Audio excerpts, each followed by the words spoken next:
सिंह राठौर इस वक्त हमारे साथ पहुंच चुके हैं। न्याय की मांग आप भी कर रहे हैं, समझ में क्या आता है पूरा मामला, क्यों इतनी देरी हो रही है?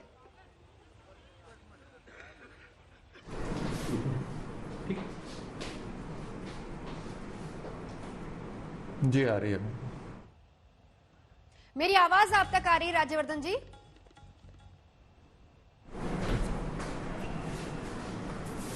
जी आ रही है आपकी आवाज। जी, बड़ा सवाल तो यही है, 48 घंटे हो गए, ट्विटर पर न्याय की तमाम बातें की जाती, लेकिन परिवार तक कोई नहीं पहुंचता।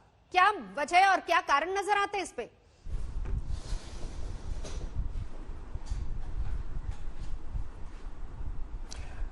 ये राजनीति के गिद्ध हैं, अनफॉर्चुनेटली ये राजनीति के गिद्ध हैं। इनको यूपी के अंदर पड़ी हुई लाश नजर आ जाती है, लेकिन एक जलता हुआ पुजारी नजर नहीं आता। ये राजस्थान के अंदर जो दमन हो रहा है वो इन्हें दिखाई नहीं देता।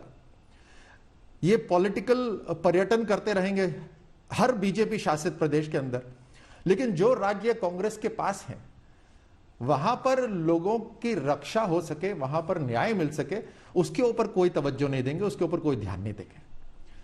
आप अगर आंकड़े उठा के देखेंगे तो राजस्थान नेशनल क्राइम की लिस्ट के अंदर नंबर 1 है। ये हमारे लिए शर्म की बात है, नंबर 1 है ये। आए दिन वहां पर छोटी बच्चियों के साथ रेप हो रहा है। कल बाड़मेर में हुआ है, उससे पहले 12 में हुआ है, और 12 के अंदर जो हुआ उसके अंदर इन्वेस्टिगेशन होने से पहले वहां के मुख्यमंत्री क्या कहते हैं कि बच्चियां घूमने गई थी। मतलब इससे ज्यादा इनसेंसिटिव कौन हो सकता है? आज गुंडों को वहां पे खुली छूट मिली हुई है। अनफॉर्चुनेटली राजस्थान की पुलिस आज बैकफुट के ऊपर है, वो घबरा रही है। राजस्थान की पुलिस के ऊपर फायरिंग होती है खुलेआम। राजस्थान के पुलिस अधिकारी आत्महत्या कर रहे हैं, उनका मनोबल पूरा टूटा पड़ा है। ऑटो पायलट पर सरकार चल रही है। अब इनसे उम्मीद क्या करी जा सकती है? जो सरकार 5 सितारा होटल में जाकर रहती है खुद को बचाने के लिए, वो जनता को कैसे बचा सकती है? आज भले ही आप कारण आप आरोपियों को पकड़ना शुरू कर देते हैं, वो तो ठीक है, वो तो करेंगे ही, लेकिन क्या आप एक ऐसा माहौल बना सकते हैं जहां पर सुरक्षा हो? ये प्रश्न उठता है, बड़ा प्रश्न है जी। और ये उठाना भी चाहिए विपक्ष के तौर पर, क्योंकि राजस्थान में बीजेपी विपक्ष में और विपक्ष के तौर पर मुद्दा उठाना भी चाहिए। आपने शब्द का इस्तेमाल किया पॉलिटिकल टूरिज्म, और ये शब्द उठा है हाथरस से ही, तो क्या इसी के नाम पर हाथरस वर्सेस करौली, यानी दोनों पार्टियां आपस में लड़ेंगी? क्योंकि न्याय की बात हो रही ना, उधर कांग्रेस जाती है न्याय का झंडा बुलंद करती है, इधर आप लोग जाते हैं न्याय का झंडा बुलंद करते हैं।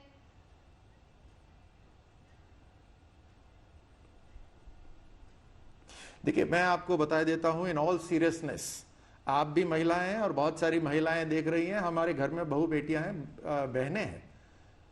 ये हिंदुस्तान के अंदर, भारत के अंदर महिला मान सम्मान से जो जुड़ी हुई बातें हैं, इसको राजनीतिक टर्न नहीं देना चाहिए। जो व्यक्ति इसको राजनीतिक टर्न देता है वो, आप मान लीजिए कि वो वेमेन एम्पावरमेंट के अंदर, उनकी सुरक्षा के अंदर विश्वास ही नहीं रखता। वो सिर्फ चाहता है कि इसको मैं राजनीतिक मोड़ दूं, और ये बिल्कुल गलत है। जब तक हम समाज के अंदर ये संदेश देंगे, और खासतौर से पॉलिटिकल लीडर अगर ये संदेश देंगे कि अगर कोई महिला के साथ कहीं उत्पीड़न होता है तो उसको एक राजनीतिक ट्विस्ट दिया जा सकता है या नहीं, जरा सोचो, कमाल है। कुछ मुद्दों के ऊपर हमें बियॉन्ड पार्टी लाइंस हमें काम करना है, तभी समाज में सुधार हो सकता है। मैंने एक लेख लिखा है, आज राजस्थान पत्रिका के अंदर छपा है, मैंने उसमें यह लिखा है कि समाज की भी जिम्मेदारी है, सरकार की भी जिम्मेदारी है।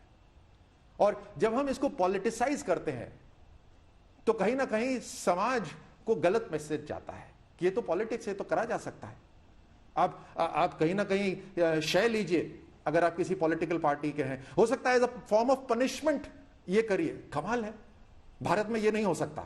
प्रधानमंत्री मोदी जी ने साफ कहा है कि महिलाओं का मान सम्मान सर्वोपरि है, और उसके लिए काम करना है, हमें सामाजिक रूप से काम करना है, सरकार के रूप में काम करना है। राज्यवर्धन जी,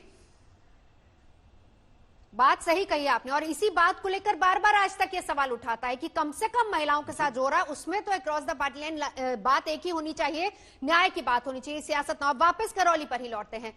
48 घंटे हो चुके हैं, परिवार धरने पर बैठा है, आपकी पार्टी के तमाम लीडर्स वहां पर हैं, और कहा गया है कि 3 बजे तक इंतजार होगा, नहीं तो कूच सीधा जयपुर तक।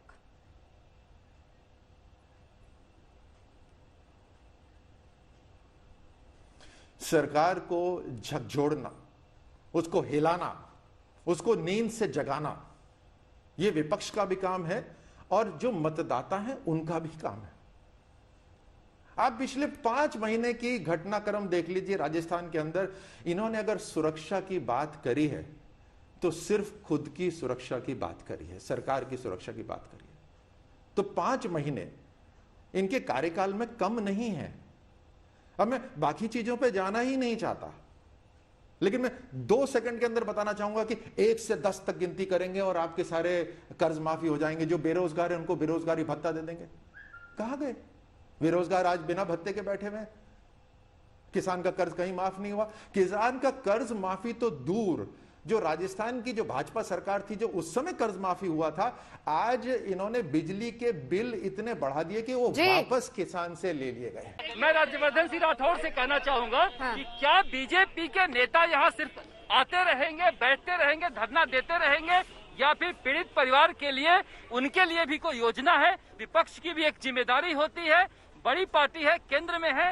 ये प्रधानमंत्री जो आवास योजना है, उस आवास योजना की सच्चाई है ये छप्पर है। हालांकि ये बात सच है कि राज्य सरकार व्यक्ति की चुनती है घर बनाने के लिए, लेकिन ऐसे कैसे सपना साकार होगा प्रधानमंत्री का हर घर को छत देने का, जब इस छप्पर में एक पुजारी जो है आत्मदाह कर लेगा। राज्यवर्धन सिंह राठौड़ जी, ये बीजेपी सरकार की, केंद्र सरकार की जिम्मेदारी नहीं बनती है कि हर परिवार को छत मिले? अगर छत होता तो शायद ये पुजारी आज नहीं जलता। ये जिम्मेदारी बीजेपी और केंद्र सरकार की भी तो है।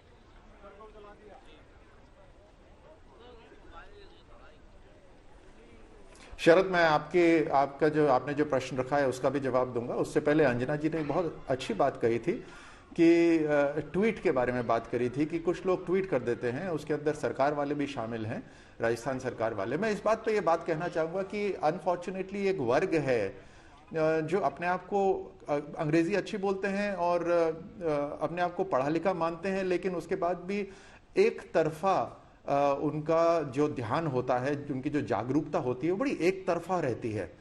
और वहीं पर ही आ जाती है हमारे पूरे देश के समाज की हार। क्योंकि अगर आप इस तरह के डबल स्टैंडर्ड्स लेके चलते हैं कि कहीं तो आप ट्वीट करते हैं और कहीं आप बिल्कुल चुप्पी साध लेते हैं, वो महिला उत्पीड़न जैसी जो बात है उसमें वहां हार होती है हमारे समाज की, हमारे देश की। उसी तरह से जो जर्नलिस्ट को आज FIR कराई गई है राजस्थान के अंदर, फ्रीडम ऑफ प्रेस की जो बात होती है, आप खूब ढोल बजाकर लोग फ्रीडम ऑफ प्रेस के लिए बात करते हैं, लेकिन आज राजस्थान के अंदर 2 जर्नलिस्ट के ऊपर FIR हुई और बहुत सारे लोग जो अपने आप को लिटरेट कहते हैं चुप बैठे हैं, फ्रीडम ऑफ प्रेस के लिए बात नहीं कर रहे। एडिटर्स गिल्ड ने एक आवाज नहीं कहीं उठाई, क्यों चुप्पी साधी रखी है? ये डबल स्टैंडर्ड्स हैं और इस डबल स्टैंडर्ड से वापस देश और समाज हारता है। अब मैं आता हूं शरद आपकी बात पर।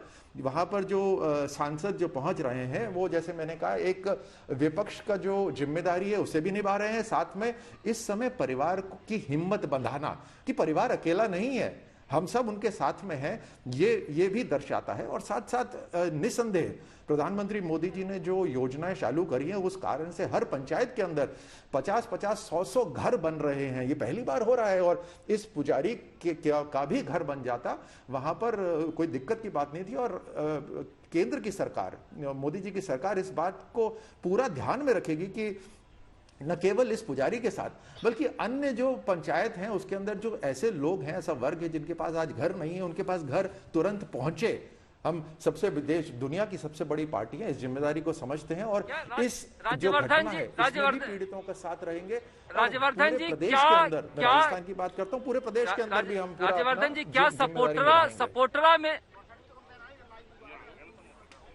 राज्यवर्धन जी, जिस तरह से सपोटरा में बीजेपी के नेताओं का बड़ा जमवाड़ा है और कांग्रेस गायब है, क्या हाथरस का बदला सपोटरा से है?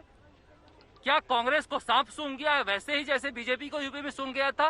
क्या हम लोग राजनीति, इन घटनाओं को राजनीति से परे रख के नहीं सोच सकते?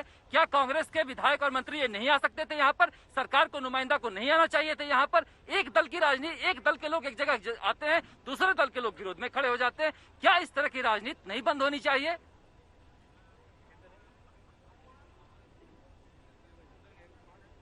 नहीं, मैं इस बात को स्पष्ट कर देता हूं कि जो हाथरस में जो घटना हुई उसके अंदर तुरंत योगी आदित्यनाथ जी जो मुख्यमंत्री हैं यूपी के, उन्होंने एक्शन लिया। वहां पर CBI जांच के आदेश दे दिए कि पूरी तरह से जांच पड़ताल हो और जो वाकई में वहां घटना हुई और अगर उसके अंदर कोई आरोपी है उन आरोपियों को आइडेंटिफाई करके उनको सजा मिलनी चाहिए। इसके अंदर कोई किस दो तरफा या एक तरफा कोई बात नहीं होगी वहां पर इस तरह से। और योगी आदित्यनाथ जी भी वहां पर जाके परिवार से मिले हैं और परिवार से बातचीत करी है, उन्होंने उनका पूरा दर्द समझा है, उसको दूर करने के लिए अब वहां पर इन्वेस्टिगेशन चल रही है। यहां पर भी कांग्रेस के जो नेता हैं, जो मंत्रीगण हैं, उनको आना चाहिए, हिम्मत बनानी चाहिए परिवार को। आप सही कह रहे हैं और मैं इस बात को बार बार कह चुका हूं कि कुछ चीजें हैं देश के अंदर जहां पर पॉलिटिकल लाइन से आगे बढ़कर पॉलिटिकल लाइंस में नहीं डिवाइड करना चाहिए और इसको समाज की जो कुरीतियां हैं उसे दूर करने के लिए हम सबको जिम्मेदारी उठानी चाहिए। बिल्कुल सहमत हूं इस बात से। लेकिन बड़ा सवाल है कि राजनीति से ऊपर उठकर राज्यवर्धन जी की परिवार कब तक यहाँ इंतजार करता रहेगा। 2 महिलाओं को अस्पताल ले जाया जा चुका है। आज तक पर जब खबर दिखाई गई तो डॉक्टर बुलाए गए, वहां पर वो डॉक्टर कह रहे हैं आज तक के कैमरे पर कि खाना नहीं मिलने से उनकी जो विधवा है उनकी हालत खराब होती जा रही है, ORS का घोल दिया जा रहा है। कब तक इंतजार करती रहेगी यहाँ पर सपोर्टरा की जनता और कब तक सरकार सोती रहेगी? क्या किया जाए इस मामले में आगे कैसे हो? अगर सरकार नहीं सुनती है तो क्या स्थिति यही कायम रहे?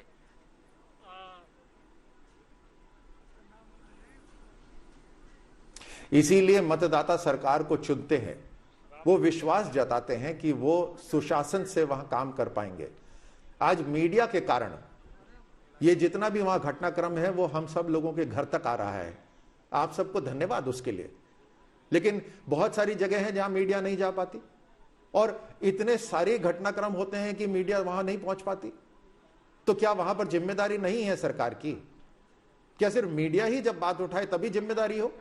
इसीलिए सरकार को चुना जाता है और यही उनकी जो कमी है, ये खलती है कि जो सुशासन है वो नहीं पहुंच पा रहा, लोगों को विश्वास नहीं हो पा रहा। आज गुंडों को विश्वास है कि हम दबंग हैं, हम जहां जाएंगे वहां गुंडागर्दी कर देंगे, हमारी चलेगी, पुलिस की नहीं चलेगी, प्रशासन तो वैसे ही ऑटो पायलट पर है। जैसे मैंने आपको कहा, उनको चिंता खुद की है तो जनता की चिंता कैसे होगी? देखिए 20 साल तक लगातार प्रधानमंत्री मोदी जी आज सत्ता में है। कोई ना कोई तो कारण है ना कि 20 साल तक लगातार सत्ता के अंदर, मुख्यमंत्री से लेकर आज प्रधानमंत्री तक देश के जितने भी प्रधानमंत्री रहे हैं, जितने भी लीडर रहे हैं, सबसे लंबे समय तक वो आज सत्ता में है। उसका कारण है कि वो जनता के दर्द को समझते हैं और जो गवर्नेंस है उसको करते हैं।